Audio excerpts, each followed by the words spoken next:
नमस्कार, मी वैजू किशोर वट्टम्मा। सर्व मंगल मांगल्ये शिवे सर्वाद साधिके शरण्य त्र्यंबके गौरी नारायणे नमस्तुते। श्रावण सुरू झाला आणि सोबतच सणासुदीचे दिवस सुरू झाले।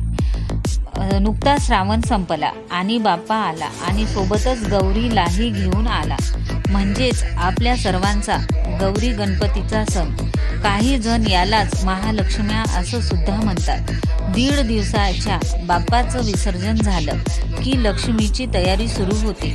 मनोभावे तिला आव्हान देऊन तिची स्थापना करावी लागते। पूजा आरती आणि नैवेद्य झाला की तिचं रूप अजूनच तेजस्वी दिसू लागते। साक्षात देवीच घरी अवतरल्या आहेत असं भास होतो। देवासाठी कितीही केलं तरी कमीच असतं।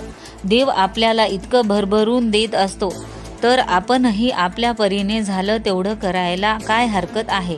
लहानपणापासूनच मला काहीतरी वेगळं करायची आवड आहे, तर म्हटलं चला याही वेळेस करूया आणि वस्त्र करायला सुरुवात केली। सुरुवातीला असं ठरवलं नव्हतं की किती करायची आणि कुणाला द्यायची।